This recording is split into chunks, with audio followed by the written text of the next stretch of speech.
ಪಟಾಕಿಗಳ ಸದ್ದು ಬೀದಿ ಬೀದಿಗೆ ಹಪ್ಪಳಿಸುತ್ತಿತ್ತು. ಇದ್ದವರ ಮನೆ ಮುಂದೆ ಪಟಾಕಿಗಳ ಸದ್ದು ಬೀದಿ ಬೀದಿಗೆ ಹಪ್ಪಳಿಸುತ್ತಿತ್ತು. ನನಗೂ ಪಟಾಕಿ ಬೇಕೆಂದು ಹತ್ತಾಗಲೆಲ್ಲ ಅಪ್ಪ ಗದರಿ ಸುಮ್ಮನಿರಿಸುತ್ತಿದ್ದರು. ಹತ್ತು ಕಣ್ಣುಗಳನ್ನು ಕೆಂಪಾಗಿಸಿಕೊಂಡು ನನ್ನೂಟವನ್ನು ಹಟ್ಟದಲ್ಲಿಟ್ಟು ಹಠ ಮಾಡಿದ್ದರೂ ಅಪ್ಪ ಪಟಾಕಿ ಕೊಡಿಸುತ್ತಿರಲಿಲ್ಲ. ಹಬ್ಬದ ದಿನದಲ್ಲೂ ಅಪ್ಪ ಮೂಟೆ ಒತ್ತಾಗಿ ಮನೆಗೆ ಬಂದು ಮಲಗಿದಾಗ ಅಪ್ಪನ ಬೆನ್ನಿಗೆ ಮುಲಾಮಚ್ಚಿದ ಅಮ್ಮ ಕಣ್ಣೀರಿಟ್ಟಿದ್ದು ಮಕ್ಕಳಾದ ನಮಗದು ಅರ್ಥವಾಗಲಿಲ್ಲ. ಹಬ್ಬದ ದಿನದಲ್ಲೂ ಅಪ್ಪ ಮೂಟೆ ಒತ್ತಾಗಿ ಮನೆಗೆ ಬಂದು ಮಲಗಿದಾಗ ಅಪ್ಪನ ಬೆನ್ನಿಗೆ ಮುಲಾಮಚ್ಚಿದ ಅಮ್ಮ ಕಣ್ಣೀರಿಟ್ಟಿದ್ದು ಮಕ್ಕಳಾದ ನಮಗದು ಅರ್ಥವಾಗಲಿಲ್ಲ. ಎಲ್ಲರಿಗೂ ಅರ್ಧರ್ಧ ತಟ್ಟೆ ಗಂಜಿ ಹಾಕಿ ತಾನು ಮಾತ್ರ ನೀರು ಕುಡಿಯುತ್ತಿದ್ದು.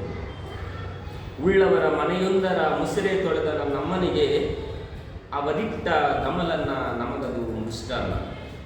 ಬೀದಿಲಿ ಹರಡಿದ್ದ ಟುಸ್ ಪಟಾಕಿಗಳನ್ನೆಲ್ಲ ಆಯ್ದು ರಾಶಿ ಹಾಕಿ ಬೆಂಕಿ ಹಚ್ಚಿದ್ದ ಪಟಾಕಿ ಹಬ್ಬದಲ್ಲಿ ಅರುಕು ಸೀರೆ ಮುಟ್ಟು ದೀಪ ಹಚ್ಚುತ್ತಿದ್ದ ಅಮ್ಮನ ಕೈ ತುತ್ತು ಹೂ ಕುಂಡದೆತ್ತರ ಏರಿತು. ರಾಶಿ ಹಾಕಿ ಬೆಂಕಿ ಹಚ್ಚಿದ್ದ ಪಟಾಕಿ ಹಬ್ಬದಲ್ಲಿ ಅರುಕು ಸೀರೆ ಮುಟ್ಟು ದೀಪ ಹಚ್ಚುತ್ತಿದ್ದ ಅಮ್ಮನ ಕೈ ತುತ್ತು ಹೂ ಕುಂಡದೆತ್ತರ ಏರಿತು.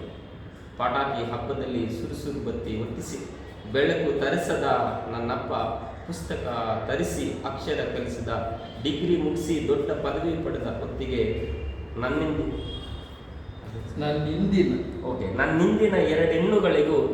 ನನ್ನಿಂದಿನ ಎರಡೆಣ್ಣುಗಳಿಗೆ ದಾರಿ ಎರೆದುಕೊಟ್ಟಾಗ ರಾಗಿಗೆ ಆಸರೆಯಾಗಿದ್ದ 10 ಗುಂಟೆ ಹೊಲ ಮಾರಿದ್ದ ದಣಿದಿರುವ ಜೀವಗಳ ನಾಳೆಗಳ ಬದುಕು ಸರಿಹೋದಿತ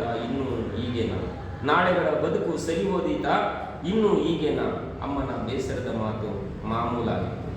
ಅಕ್ಷರ ಕಲಿತ ನನಗೆ ಬದುಕು ಕಾಣುವ ಕಾತರ ನಿರುದ್ಯೋಗದ ಬೆಂಕಿ ದಹಿಸುತ್ತಿರುವಾಗ ಬೆಳಕಿಲ್ಲದ ಬಾಳೆಗೆ ಹಬ್ಬ ತುಪ್ಪಗಳೇತಕ್ಕೆ.